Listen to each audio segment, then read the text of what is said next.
창세기 14장 말씀 보면 이게 우리가 매일 한 장씩 설교에서 이거 올리고 하는 거 있는데 이거는 계속 하는 게 좋겠죠. 나중에라도 찾아보기 좋고 또 질문해도 되거든요.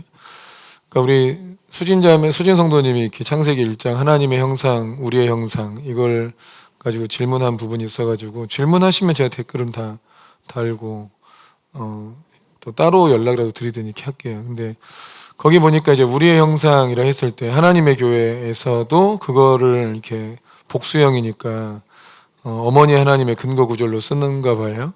근데 일단 어머니 하나님은 성경에 없어요. 아예 없습니다. 그리고 이제 어머니 이게 여성을 신격화하는 것은 전부 이방 종교고 태양신 숭배의 근간으로 하고 있습니다. 여성을 신격화하는 것은 우리 창세기 11장에서 이제 니무롯이 나오죠. 니무롯의 아내가 세미라미스인데 세미라미스가 태양신 숭배를 만든 거예요. 그러니까 니무롯을 태양신으로 만들고 세미라미스 자기를 태양신의 아내잖아요. 자기를 여신으로 세우고 자기 아들 담무스를 이제 하나님의 아들 이렇게 만든 거예요. 태양신의 아들로. 그래서 태양신 아들이 태어난 날이 이제 12월 25일이 되는 거고 그리고 이제 유명한 그림 있잖아요. 성모 마리아가 예수님을 안고 있는 그 그림. 그게 여러분 태양신 숭배의 가장 근간이 되는 그림이에요. 그게 카톨릭엔 다 있잖아요. 여러분 다른 우상에도 다 있어요. 이게 어머니가 아들을 안고 있는 이 그림이. 여러분 그게 기독교 성경적인 그런 형태가 아닙니다. 그게 그 상징이. 그러니까 여성을 신격화하는 건 전부 우상 숭배고 태양신 숭배에서 나온 거예요. 불교도 관음살이 있잖아요. 관음살. 또 여기 인도 종교 전부 여성신이 있어요. 근데 기독교에는 여성신이 없어요. 왜 없냐? 성경이 하나님이 여자 하나님이 없어요. 그러니까 이 성경이 계시된 책이잖아요.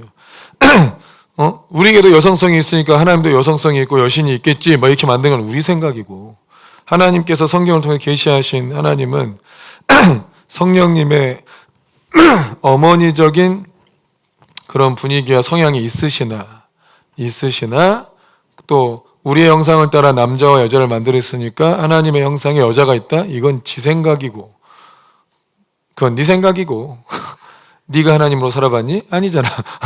아니잖아요. 자기 생각이고 여러분 그거는 성경의 계시가 아니다. 그러니까 특히나 어머니 하나님을 믿는 이 안산홍 증인회에서 안산홍이 죽어버리니까 보통은 이단도 아들이 하나님이 돼야 될 거 아닙니까? 근데 이 장길자 아줌마가 너무 욕심이 많아가지고 어머니 하나님을 만든 거예요. 여러분 이거는 어디 족보도 없는 개쓰레기 잡종이단이에요. 진짜 여러분 거기는 우리나라 이단 계보에도 들지도 않아요. 이단 계보 아시죠? 그 끝에 지금 신천지가 와 있거든요. 이단 계보에 인터넷 쳐보세요. 이단 계보 치면 다 나와요. 그리고 거기서 하는 말이 특이한 게 아니에요. 전부 다 이단 계보들이 한 얘기예요. 전부 다. 그러니까 인천지 빠진 사람들이 제발 인터넷 가서 이단 계보 좀 쳐보라 그래요. 그럼 이만희가 대단한 사람인 것처럼 얘기하지만 이단 계보에 다 나온 얘기 하는 거예요. 네? 그래놓고 요한계시록만 좀 정리해가지고 어느 정도 좀 됐다 해가지고 좀 약간 특별히 여기는 경향이 없지 않아 있는데 다 이단 계보에 속해 있는 거고 다 쓰레기 잡종이다. 근데 놀랍게도 하나님의 교회는 이단 계보에 들지 않는 아주 독창적이고 창조적 이단이야. 한국에서 발생한 장기자 할머니 얼마나 꼴사나운지 몰라요. 생긴 것도 완전히 쭈그레탱이 할머니가 하얀색 드레스를 입고 손 딱 나를 만지면 복 받을 것이니라. 만질 때마다 돈 두둑히 싸가지고 내야 됩니다. 대놓고 그럽니다. 대놓고 돈 싸놓고 마른 오징어 짠다 그러잖아요. 마른 오징어 짜면 물 나온다고. 성도들 언제 빚을 낼 수 있는 데까지 다 끌어내게 해가지고 헌금하게 하고 손 탁 터치하고 돈 액수 적으면은 이렇게 하고 많으면 이렇게 해주고 대놓고 그래. 대놓고 좀 찾아봐요. 좀 인터넷 좀 찾아보고 다 나와요. 인터넷에. 이게 속으면 안 돼요. 여러분 그리고 성경을 해석하는 것이 어렵지 않거든요. 이걸 많이 해주는 이유도 일단 제일 중요한 건 여러분 성경을 옛날 바이블 코드라는 책이 있었어요. 바이블 코드. 성경이 너무너무 신비하고 놀라운 책이기 때문에 응? 단어를 요렇게 연결하면 단어가 뭐가 되고 요렇게 연결하면 뭐가 되고 이렇게 하면 이게 예언서다. 그 히틀러 나오고 뭐 세계 종말도 다 예언되어 있다. 이렇게 이게 바이블 코드라 이게 코드. 이게 이렇게 연결해가지고 이렇게 연결해가지고 뭐 예언이 맞네 어쩌네 이렇게 해가지고 나온 책이 있었거든요. 따라해보세요. 개쓰레기. 성경은 그게 쓰여지지 않았어요. 성경은 우리에게 말씀하신 책이잖아요. 요렇게 연결하면 누가 어떻게 알아먹어 우리가. 뭐 비밀로 감춰놓으면 어떻게 알아먹어요. 우리가 알아먹기 쉽게 얘기한 거죠. 알아먹기 쉽게 얘기한 거예요. 여러분 헬라어가 시장 언어. 일반 사람들이 쓰는 평범한 언어로 쓰였다 이거예요. 왜 시장 언어로 썼느냐. 일반 사람들이 다 알아먹으라고요. 그런데 알아먹지 못하게 막 이렇게 문자적 이렇게 또 말한 문자만 딱 띄어가지고 해석하는 게 이단들 해석법이에요. 이것만 딱 띄어가지고 문맥을 고려하지 않아요. 이단의 해석은 전부 다 문맥을 고려하지 않아요. 문맥을 고려하지 않는 사람하고 말하면 말 통해요, 안 통해요? 말 안 통하지. 너 통이라 그랬지. 이제 고통이라 했지. 너 그거 고통이다. 이게 말이 돼요? 안 되잖아요. 뭐 이런 식으로 말하는 애들이 이게 문맥이 안 맞아. 여러분 성경은 이야기잖아. 이야기 다 이야기잖아요. 이야기가 문맥에 안 맞으면 돼요? 전부 문맥에 맞는 얘기고 문맥 속에서 의미를 놓았어요. 여러분 드라마 좋아하시니까 드라마 보듯 성경을 보면 돼. 응? 드라마에서 뜬금없이 광고 나오면 돼요? 안 돼요? 안 되잖아 그냥. 그게 말이 안 되듯이 여러분 뜬금없이 뽑아낸 말씀은 말씀이 아니라고. 이게 말이 안 된다고. 또 이단들의 이야기 나온 김에 자 찾아보세요. 이사야 가보세요. 이사야서. 이단들의 성경 해석법이 그 비유풀이였잖아요. 비유풀이가 어디서 나왔냐. 갔다가 이제 속아가지고 들어가서 배우면 뭐 말씀에 짝이 있다. 비유풀이 해주고 막 이런 거 해요. 이단들 다 해요. 그 이단의 족보에 나와 있는 해석이에요. 그게 비유풀이 한다는 게. 자 16절 가보세요. 34장 16절에 너희는 여호와의 책에서 찾아 읽어보라. 이것들 가운데 빠진 것이 하나도 없고 제 짝이 없는 것이 없으리니 이는 여호와의 입이 이를 명하셨고 그의 영이 이것들을 모으셨습니다. 자 여호와의 책에서 읽어봐라. 이것들 가운데 빠진 것이 하나도 없고 제 짝이 없는 것이 없으리 이게 나오잖아요. 제 짝이 없다잖아요. 그러니까 이거 보고 야 하나님 말씀엔 전부 짝이 있다. 제 짝이 없는 것이 없지 않느냐. 다 짝이 있다 이 얘기를 한 거예요. 맞는 말 같죠? 그 하나님 말씀에 다 짝이 있다. 그러니까 기름이면 성령이고 바람도 성령이고 새는 막이고 이렇게 막 짝을 풀어가지고 이렇게 막 이렇게 해석을 한 거란 말이에요. 요것만 보면 그 짝 말도 안 되는 얘기지만 그 위를 올라가 보세요. 위를. 자 문맥을 따라 해석을 해보죠.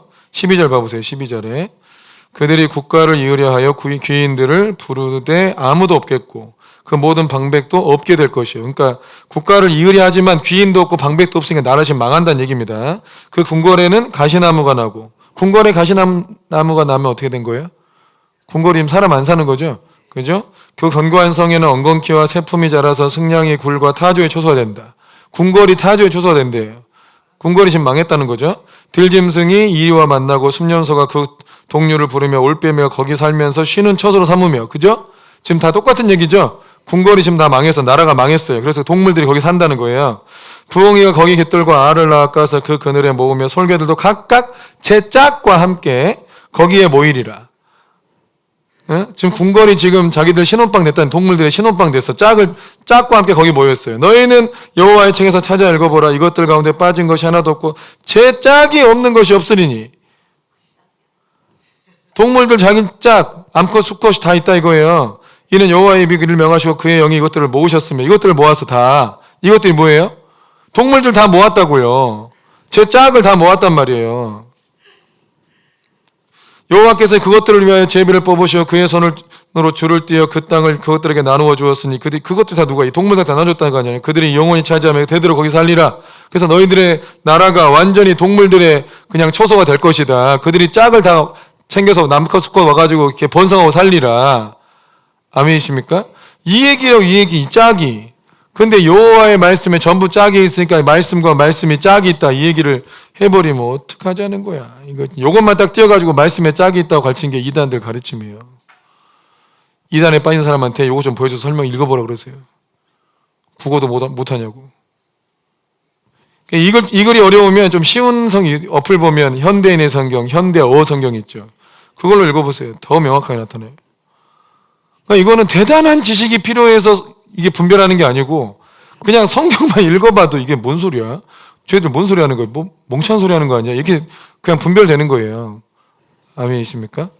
그리고 또 하나 가장 결정적으로 요한일서 가보세요. 요한일서 4장에 가면 요한일서 4장 1절부터 3절의 말씀을 보면 사랑하는 자들아 영을 다 믿지 말고 오직 영들이 하나님께 속하였나 분별하라. 많은 거짓 선지자가 세상에 나왔다. 이로써 너희가 하나님의 영을 아는데, 그러니까 하나님의 영이냐 아니냐를 아는 방법이 곧 예수 그리스도께서 육체로 오신 것을 시인하는 영마다 하나님께 속한 것이고 예수를 시인하지 아니하는 영마다 하나님께 속한 것이 아니다. 이것이 곧 적그리스도의 영이다. 그죠? 예수님의 성육신을 인정하는 것이 하나님의 영이고 그렇지 않으면 다 적그리스도라 이거예요. 그러니까 예수님의 성육신이라 하니까 하나님이신 예수님이 사람 되어 오신 것이죠. 아멘이십니까? 여러분 이거 지금 안 믿고 있는 분 손 들어보세요. 이 예수님이 하나님이고 사람 되어 오셨다는 거 안 믿고 있는 분 여기서 나 안 믿어진다. 나 그렇게 안 믿고 있었는데요. 그럼 적그리스도의 영이에요. 그게 적그리스도의 영이라고. 여러분 하나님의 교회가 예수 그리스도의 성육신을 인정할까요? 안 해요. 왜 적그리스도의 영이에요? 신천지가 예수 그리스도의 성육신을 인정할까요? 안 해요. 왜 적그리스도의 영이에요? 통일교가 예수 그리스도의 성육신 인정합니까? 안 합니다. 여호와의 증인이 예수님의 성육신을 인정합니까? 안 합니다. 구원파가 예수님의 성육신 인정합니까? 안 합니다. 이단들 그래서 이단입니다. 못된 짓 해서 이단인 게 아니고 요것 때문에 이단이에요. 전부 다. 구원파는 예수님의 성육신을 했다 그래요. 근데 육체로 오신 걸 인정 안 해요. 구원파는 육체로 오신 걸 인정 안 해요. 가현설이라고 해서 사람처럼 보인 것뿐이다 라고 얘기해요. 실제로 그래요. 여러분 여호와 증인도 예수님을 하나님의 아들이라 그래요. 근데 예수님을 하나님으로 인정 안 해요. 거기는 유일신 사상이에요. 하나님은 한 분뿐이다. 예수님은 하나님이 아니다. 이렇게 얘기한다고요. 우리는 삼위일체잖아요. 그러니까 예수님도 하나님이에요. 여러분. 말씀 하나님. 태초에 말씀이 계시니라. 그 말씀이 하나님과 함께 계시고 그 말씀이 곧 하나님이다. 그 말씀이 육체가 되어 우리 가운데 오셨다. 그러니까 예수님이 하나님이에요. 하나님이신 분이 사람 되어 오셨다고요. 이게 사람으로서는 이해할 수 없지만 하나님이 우리에게 계시해 주신 진리예요. 진리는 오직 예수 그리스도의 성육신을 인정하는 것만 진리라고요. 아멘이십니까? 거기 뭐 이단이다 어쩌다 하는 모든 근거는 전부 여기에 있어요. 여러분 정통 예수님의 성육신을 인정하는 교회들도 잘못하는 게 많아요. 너희가 잘못했잖아. 그래서 이단들이 그 도덕적으로 잘못하고 뭐 잘못하고 요걸 많이 까거든요. 그러니까 사람들이 성도들이 보고 그래 교회도 잘못한 게 많아. 뭐 교회가 막 가정을 깨는 것 같아. 아내가 막 교회에서 살아 빠져 나오지도 않아 막 이러면서 잘못했다고 막 이런 식으로 막 얘기한단 말이에요. 근데 그게 기준이 아니에요. 그게 기준이 아니에요. 이단들은 또 뭐야? 어머니 하나님은 애기 엄마들 잘 봐줘가지고 전도를 엄청 했다며. 그들의 필요를 채워주니까. 그게 중요한 게 아니고 예수님의 성육신을 인정하냐 안 하냐. 그걸 믿느냐. 이게 핵심이에요. 이게 핵심. 아멘이시죠? 그리고 교회가 하나님을 잘 섬기면서도 주의 말씀에 잘 순종 안 하니까 어려워지는 거예요. 어려워져. 말씀에 순종하면 다 복이 임합니다. 그리고 주의 영광을 위해서 주의 의를 위해서 핍박받는 때도 있는 겁니다. 핍박을 받는 때가 있어요. 근데 내가 핍박이냐 아니냐를 분별하는 방법도 내가 정말 예수님의 성육신을 제대로 믿으면서 고난을 당해야 핍박이지. 예수님의 성육신을 제대로 믿지 않으면서 고난당하면 그건 핍박입니까? 그건 마땅히 당해야 될 형벌이에요. 이거는. 아멘이십니까? 여러분 요게 그 이사야 34장 16절이에요. 34장. 요거만 딱 보여줘서 뭔 말씀에 짝이 있냐. 정신차리라고. 요거는 암컷 수컷을 얘기한다. 우리 그 1층에 우리 망고는 암컷이에요? 수컷이에요? 수컷이에요? 그게 수컷인데 왜 나를 이렇게 좋아하는 거야, 걔는?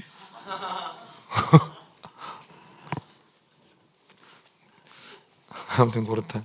자, 14장 말씀은 이제 13장에서 한 10년 정도 지난 겁니다. 시대가.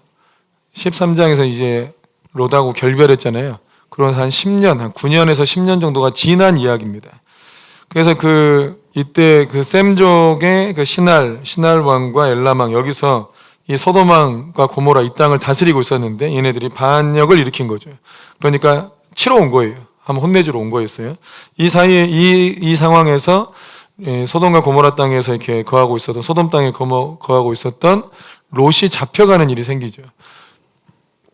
롯이 잡혀간다는 일이 생겨. 여러분 이게 보니까 10년 딱 지나니까 결과가 나오잖아요. 하나님의 인도하심 받은 사람과 그렇지 않는 사람의 결과가 딱 나와요.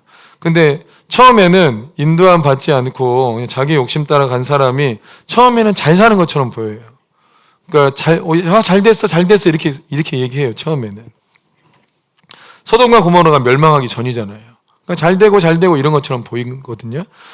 그러니까 뭔가 이렇게 왜 잘 되게 되냐? 못 돌아오게 하려고 해요. 이것도 심판이에요. 하나님의 임재가 임하는 건 상관없어요. 하나님의 임재와 은혜가 이렇게 언약 가운데가. 그러니까 우리가 하나님의 인도하심을 따라 어디를 떠나야 될 때가 있어요. 그때는 하나님의 임재와 언약이 더 부어져요. 약속이 더 부어지고. 그렇지 않고 그냥 자기의 마음의 쾌락을 따라간 경우가 있어요. 예전에 한 집사님 부부가 집사님이 남편은 삼성에서 일하고 자기는 이제 제주도로 가겠대요. 뭐 환경 좋잖아요. 제주도 그때 애가 둘이 있으면 집을 공짜로 제공해 줬어요. 그래서 그것 따라 간 거거든요. 이 제주도에 애들이 계속 빠져나가니까 육지 사람들을 제주도로 이제 불러들이기 위해서 집을 아예 무료로 제공해 줬어요. 그 아이들을 초등학교를 보내면. 그래서 그거 제도를 믿고 따라 내려갔는데 너무 뭐 환경도 좋고 그러니까 너무너무 행복하고 좋았대. 그래서 제가 그 위험하다고 그 인도하심 받는 게 아니라고 그랬는데도 아니라고 자기는 응답받았다고 갔어요. 그만 3개월 4개월 동안은 너무너무 행복하고 좋았대요. 어떻게 될게요? 인기도 너무 좋아 막. 그래서 막 그 카페 뭐 조그만 부스에다가 뭘 차렸어요. 인기도 너무 좋아 막 온갖 남자들이 막 와서 막 이렇게 살도 쪽쪽 빠지고 막 아주 막 좋아.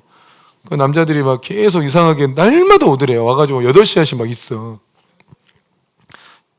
뭐 이렇게 음료수도 여러 번 시켜주고. 예? 조그만한 부스만 있는 카페 있잖아요. 그거 하는데. 그래서 막 매상 많이 올려주니까 좋아를 했죠. 근데 왜 있겠어 그 남자가? 그죠. 딴 마음 하죠. 그러다 결국은 깨졌죠. 가정이 파탄 났죠 결국은. 그러니까 이게 좀만 지나도 아니 딱 봐도 난 그냥 보이겠어 그렇게 하는 게. 근데 어떤 남자가 가만히 놔두고 또 여자가 그걸 유혹을 못 견디겠어요? 그러니까 남편하고는 딱 분리도 사는데 남편도 바람나버리고 아내도 바람나버리고. 근데 나중에 이제 바람나고 나서 저한테 물어보는 거예요. 어쩌다 우리가 이게 됐을까요? 어쩌다 되기는 당연히 보이지 않냐. 자기는 보이지 않았대. 예? 정말 잘 살 거라 생각했대요. 아니 당연히 나 뻔히 그냥 내려가는 순간부터 바람날 거라 생각했다고. 남편도 바람나고 아내도 바람나고 따로 사니까 그냥.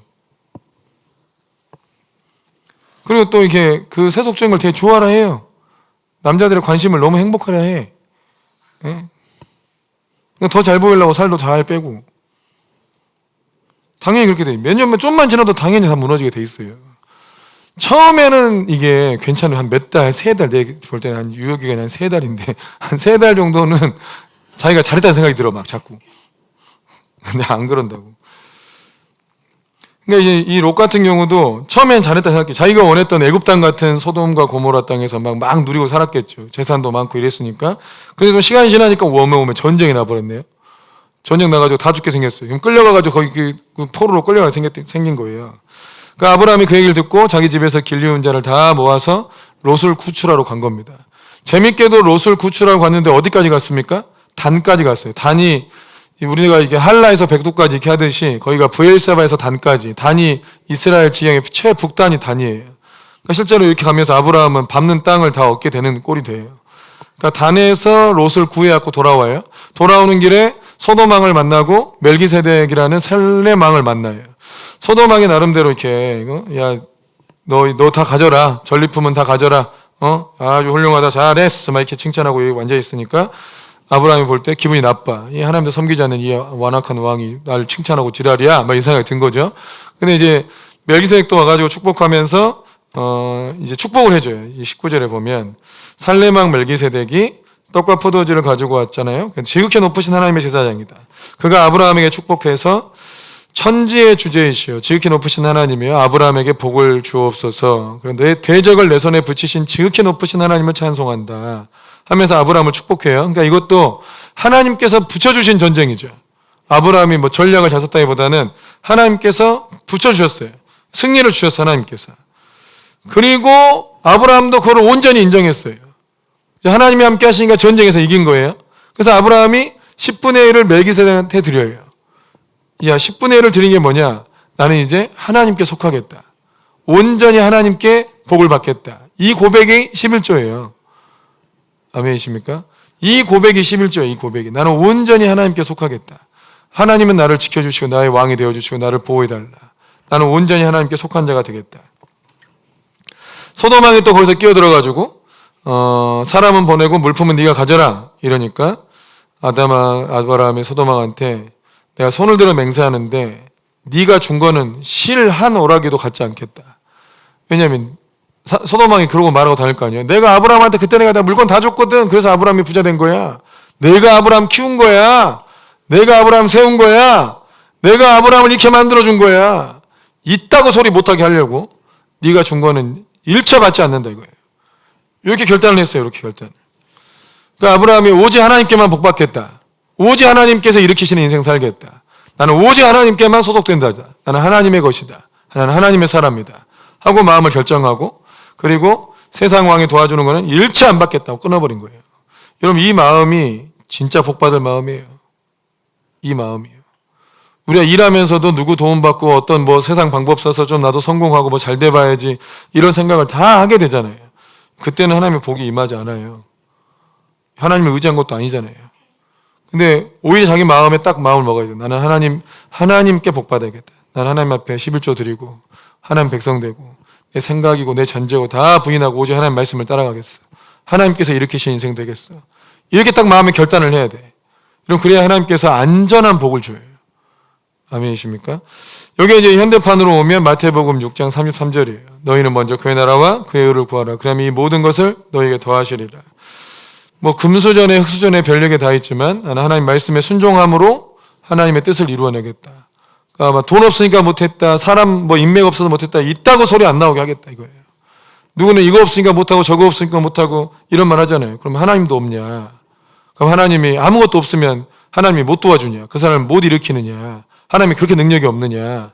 그렇지 않다 이거죠. 응? 우리의 삶을 통해서 나이가 먼저 하나님을 온전히 잘 섬겼을 때, 먼저 그의 나라와 그의 의를 구할 때 이 모든 것을 더하신 하나님의 역사를 이루겠다. 여러분 이게 우리 제자들한테도 많이 일어난 일이에요. 재밌고도 신기하고 놀라운 일은 우리 교회 뭐 크지도 않고 유명하지도 않아요. 근데 우리 안에서 훈련받은 제자들이 밖에 나가서 사역지를 다 어디로 갔어요? 다 큰 데로 갔어요. 지구촌 교회 갔죠. 세종 중문교회 갔죠. 용중 목사도 지구촌 교회를 가. 그 침례교회에서 나름대로 다 알아주는 교회들로. 그것도 좀 신기하지 않아요? 여기서 훈련받은 지체들이 중문교회 가고 지구촌 교회 가고 또 어디 갔지? 기억이 안 나네. 또 우리 민지훈사 순전한 나드 가고 영성계에서 두 기둥 중에 하나라니까 순전한 나드가. 다 알아주는 교회를 갔잖아요. 거기서 또 가서 다 인정받고.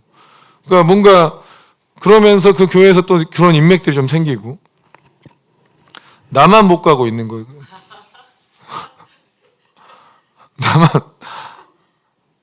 나는 최소고 목사님께 인정받아가지고 신우의 그 청와대 사역과 경찰 선교회 우리나라의 한 역사의 한 페이지입니다.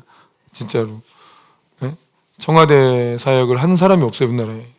근데 그렇게 한 분 인정받아가지고 대형교회에서 인정받은 건 아니지만 그러니까 저도 처음에 그렇게 인도한 받으니까 되게 신기하더라고요. 야, 우리 여기 아무도 우리를 모르는데 여기서 훈련 받았는데 거기 참 대형교회로 하나님이 인도해 주시고 거기서 인정받게 하시는 게 하나님이 다 보고 계세요. 하나님이. 심지어 여러분 정태 목사 우리 부목사로 있었던 정태 목사도 우리 교회 거쳐가가지고 대형교회로 갔잖아요. 우리들 교회로. 우리 교회 목사님이 그래요. 내가 너를 왜 뽑았는지 내 이해가 안 된다고. 진짜요. 정태 목사가 그 스펙이 안 되거든. 아예 안 되거든. 다른 부목사들이 다 유학파야. 토종파거든요. 완전히. 사투리 장렬하고 막 토종파잖아. 그러니까 나중에 그 목사님 이름이 김양재 목사님이 교육자 회의할 때 그랬대요. 왜 저걸 왜 뽑았을까?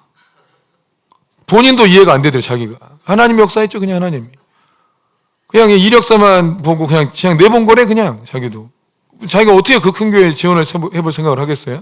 여러분, 지금도 정태영 목사는 우리 교회 부목사로 돼 있어요, 행정적으로. 교단이 우리 교단이기 때문에. 그런데 거기가 독립교회 연합이잖아요. 거기 제가 그 노예비 내주고 있습니다, 지금도. 근데 거기서 그 얘기를 하는 거예요. 그랬더니, 야, 근데 하나님, 이게 원래 비전이 하나님께서 대형교회 담임 목사로 세운다는 비전이 있어. 제가 목포 사랑의 교회에서 훈련할 때 그렇게 이제 예언도 해주고 한 게 있었어요. 그러니까 널 그거 해주려고 하시나 보다. 그래서 거기서 잘 있다가 분립개척 해주면 그냥 거기서 담임을 해라. 개척하지 말고. 근데 분립개척 해주려 한대요. 근데 거기가 목사님의 은퇴가 없이 그냥 죽도록 충성을 하더만. 그러니까 지금은 너무 정정하시대. 은퇴를 안 할 것 같대. 도대체 언제 분립을 하냐고 막. 자기도 그런 뜻은 있다는 거야. 분립개척에서 담임 나가고 싶대. 그런데 목사님이 너무 정정하다는 거예요. 그분의 스케줄을 따라가면 우리는 퍼지는데 그분만 정정하대. 주님이 너무 지금 쓰고 계셔가지고 안 돌아가실 것 같다는 거야. 은퇴가 거기는 죽도록 충성을 80대도 해도 돼요. 몸만 건강하면. 아무튼 우리 거쳐간 제자들이 다 대형교회 좋은 교회로 갔어. 그런 교단이죠. 교단이 있고 없죠. 이제 뭐 장로교는 만 70에 은퇴, 어디는 뭐 75가 은퇴 이러는데, 이제 독립교회 연합은 그걸 제한을 하지 않아요. 자기 교회에서 알아서 하면 돼요. 그 교회에서 이제 은퇴 나이 없다 이렇게 해버리면 돼요. 그 교회는 이제 그 목사님 때문에 세워진 교회잖아요. 그냥 뭐 교회의 특징이 있는 게 아니라 그 목사님이 빠지면 더 이상 우리 교회가 아니잖아. 그러다 보니까 이제 그분을 놓을 수 없는 거죠. 자, 뭐가 될까지 왔죠? 주님의 은혜로 오직 내가 주님을 의지해서 주님이 일으켜 주시는 삶을 살겠다. 이게 굉장히 중요해서 하나님 앞에 충성하는 게 되게 중요해요. 그 충성을 작은 교회에 있다고 해서 주님이 모르냐 그러지 않아요. 나는 진짜 제일 큰 증거가 난 최소호 목사님 같아요. 우리 교회보다 작을 때 40대 초반에 주님이 청와대 신우회 설교를 한번 시키시고 그 뒤로 14년을 썼어요. 청와대 신우회를. 이건 있을 수 없는 일이라니까요. 청와대 신우회 한번 오려면 성도가 3,000명 이상이어야 되고 서울권이어야 돼. 그 조건이 있어요, 조건이. 근데 그 조건 싹 무시하고 그냥 목사님이 신우회 절반 이상하고 신우회 목사 세우는 그 권한을 목사님이 갖고 그 신우회 다 이걸 했어요. 정권, 김대중 정권 때부터. 그러니까 이게 놀랍잖아요. 근데 어떻게 그 일이 풀어졌냐. 최성호 목사님이 한번 은혜로 이스라엘을 가게 돼요. 그때 이스라엘 가기 쉽지 않았어요. 근데 이제 형님 목사님 해가지고 자기 돈도 없고 아무것도 없는데 이스라엘 가게 돼요. 옛날에 그거 아세요? 옛날에 저도 이렇게 저 청년대학부 할 때 해외 선교 한 15명 데려가잖아요. 그럼 자리를 하나 보너스로 줬어요. 그 사람은 무료로 갈 수 있었어요. 그래서 교육자가 무료로 갔어요, 그때. 희한하게 그런 게 있었어요. 여행사에서 자리 하나를 보너스로 줬다고. 15명 선에서 또 30명 되면 2자리 주고. 그걸 했었거든요. 그러니까 그렇게 자리가 하나 빈 거예요. 그래서 이제 내 가겠다는 분이 못 가게 돼가지고 이제 최소 목사님이 형님 목사님이 내 동생 목사님 같이 가자 한 거죠. 이스라엘 갔는데 이제 목사님이 막 이 열정이 뜨거워가지고 막 이스라엘 내 주님이 밟으신 땅 가는 곳마다 땅을 부여안고 막 바위를 부여안고 막 엉엉 울고 주여 나의 주여 막 해서 막 열정적인 너무 은혜를 크게 받은 거예요. 이스라엘 그 순례를 하면서 너무 은혜를 크게 받아.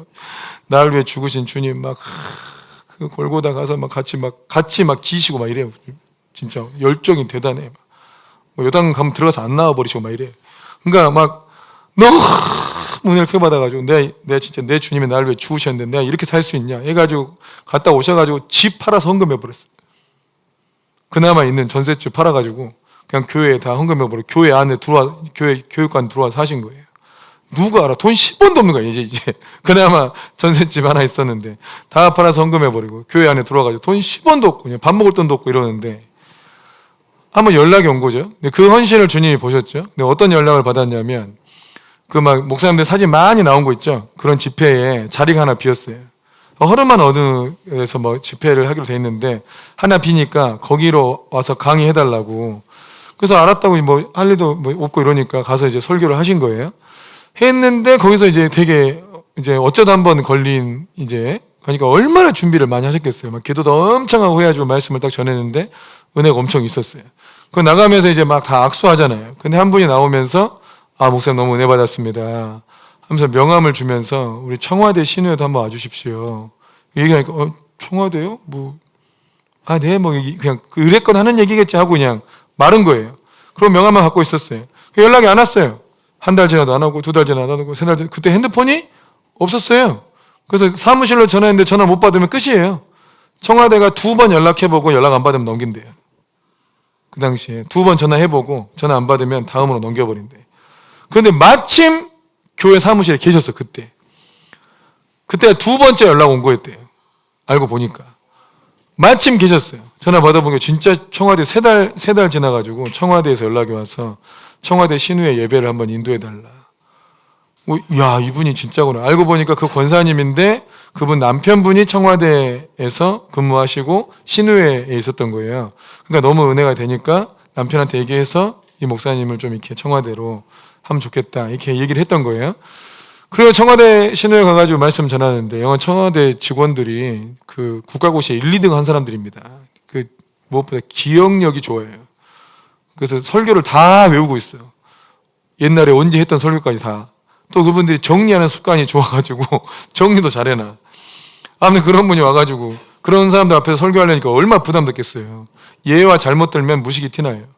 그러니까 막 완전 철저히 설교 준비하고 막 이렇게 교리로 틀리면 안 되니까 점검하고 해가지고 말씀을 전했는데 말씀 전하러 가니까 너무너무 막 다리가 정말 사시나무 떨리더래요. 심장이 막 밖으로 튀어나오려고 그래. 막 난리도 아니야, 몸이 막. 근데 어디 가서 뭐 말씀 준비도 다시 한번 읽어보고 해야 되는데 할 데가 없잖아. 그래가지고 얼른 화장실 들어가가지고 변기에 앉아서 막 진짜 떨려서 못 살겠다고. 힘을 달라고 막 기도를 한 거예요. 그때 하나님께서 음성을 주셨대요. 여기 있는 모든 사람이 다 탁월한 사람이지만 성경은 네가 제일 많이 안다. 아멘. 성경만 전해야겠구나. 이게 키였어요, 이게. 뭔 예화를 들거나 누구를 알아서 이럴 필요가 없잖아. 거기는 다 거기에 우리나라 최고 권세에 있는 사람들이 다 모여 있으니까 그런 거 할 필요 오로지 성경은 네가 제일 많이 안다. 그건 내가 하나님의 종이니까 담대하라. 이렇게 해가지고 그 말씀을 딱 부여잡고 성경만 딱 전해 계속 그런 거예요. 그랬더니 이제 거기 오면 또 사람들이 오는 신우회 인도하는 목사님들이 어떻게 했어요? 회개하라! 제가 세례 요한이냐? 정의롭게! 공의롭게! 막 이렇게 위에 싸바싸바하지 말고! 막 이런 사람이 이런 부류. 아니면 이제 뭐라도 잘 보이려고 이제 자기들한테 싸바싸바하는 설교. 주로 2가지가 이게 주류를 이룬대요. 가짜는 거야, 이런 설교들이 막. 그런데 이제 그런 설교 안 하고 딱 성경만 딱 설교하니까 진짜 그분은 은혜를 받은 거예요. 그러니까 막 괜히 자기가 되게 의로운 양 하는 사람이나 싸바싸바 하는 사람이 뭔 은혜가 되겠어요? 근데 딱 하나님 말씀만 딱 전하니까 이 성화대가 너무 오랜만에 은혜를 받은 거예요. 신우회 예배. 너무너무 감동받은 거예요. 청와대 비서실장님이. 너무 은혜된다고. 이 설교를 전부 테이프 녹음 다 떠라. 다 복사해. 청와대 전 직원한테 다 돌려서 다 듣고 전 직원한테 다 뿌려가지고 전부 듣고 감상문 써서 제출하라. 이 비서실장님 너무 은혜를 받은 거예요. 그리고 원래 그게 2번 이상 안 돼요. 누구도. 조영기 목사님도 2번이 다 했대. 근데 이분을 계속, 이제 목사님이 계속 부른 거죠. 또 와달라. 그러다가 이제 목사님이 수요일 날 잠깐 점심 때 예배 드리는 거예요. 잠깐. 일반 신우회처럼. 그런데 따로 이제 그 성경 공부 모임도 만들었어요. 그래서 모일 사람 따로 모여라. 이렇게 하고, 청와대에서 이제 근무하면 정권이 바뀌면 이분들이 주로 각 부서 차관으로 간대요. 청와대 직원들이 이제 정권이 바뀌면 그 청와대 직원을 바꾸잖아요, 대통령이. 그럼 차관으로 가. 보건복지부 차관, 어디 차관. 그러니까 이제 다른 부서에 다 목사님이 제자 훈련시켰던 사람들이 거기 차관으로 다 가 있는 거예요. 그러다 보니까 누구 도와주기가 너무 좋았던 거예요. 그렇게 이제 사역이 풀어진 거예요. 그거 너무 신기하잖아요. 근데 교회는 계속 그 상태야. 교회가 크지 않아. 거기서 어떻게 그런 사역을 할 수가 있습니까? 생각해 보세요. 교회가 큰 것도 아니야. 교회가 작아요. 그런데 거기서 목사님만 딱 뽑아가지고 청와대, 우리나라 전체를 다 관할하는 청와대 세워버리고, 박근혜 때 청와대 신우회가 끝나버리니까 이제는 경찰청으로 그냥 청장들 만나시면서 이렇게 사역하는 쪽으로. 놀랍지 않습니까? 저는 그게 하나님께서 우리가 어디에 있든 하나님 앞에 드린 기도, 하나님 앞에 한 헌신, 이거를 기억하신다. 대형 교회에 있다고 대형화 되는 게 아니다. 여러분, 대형 교회에서도 그냥 찌릿 사는 사람이 얼마나 많은지 몰라. 은혜를 못 받고 살아요. 그냥 은혜 쇼핑해. 자기를 드러내지 않으려고. 자기를 감추려고 사는 사람들이 많아요. 하나님께도 감추고 사람들 앞에도 감추고 이런 사람들이 많아요. 그렇지 않습니까? 그러다 보니까 이게 제대로 신앙도 크지 않고 주 앞에 헌신할 기회도 없어요. 그런데 이 작은 교회에서 정말 하나님 앞에 헌신한 걸 주님이 기억해가지고 그를 완전히 이게 청와대 신으로 쓰고, 그러니까 성도들의 삶과 너무 어떻게 보면 괴리감이 생겨요. 성도는 다 서민인데 목사님 만나는 사람들은 다 위정자들을 만나고 지금도 경찰청장급을 다 만나고 이러니까 너무 차이가 많이 난 거예요. 저도 그래서 목사님을 이해 못했어요. 제가 그때 청년부로 제자훈련 받고 있으면서 목사님이 세상 출세하고 싶어가지고 청와대 가십니까? 제가 가고 싶다고 갈 수 있는 것도 아닌데 제가 목사가 되고 보니까 와, 청와대 신회를 인도했다는 게 어마어마한 일이구나. 이게 내가 원한다고 뭐 스펙이라고 될 일입니까 이게? 아니잖아요. 완전히 진짜 하나님이 들어 쓴 거예요. 지금 보면 볼수록 지금도 신비로워. 지금도. 근데 우리가 뭐 몰랐기 때문에 너무 갭 차이가 나니까 목사님이 청와대 신회에 사는 것이 목사님 출세하려고 가는 건 줄 알았어요. 그래서 우리나 양육시켜달라고 막 그랬어요. 목사님 막 짜증내고 막 기환이랑 같이 막 그 목사님이 막 말씀 문자를 막 보내잖아요. 그러면 막 청와대 직원들 막 이렇게 권세인 사람들도 문자 보내면 다 목사님 감사합니다 이렇게 오는데 유일하게 답 안 하는 새끼들이 나랑 기환이 둘이래요. 그렇게 개념이 없었어 우리.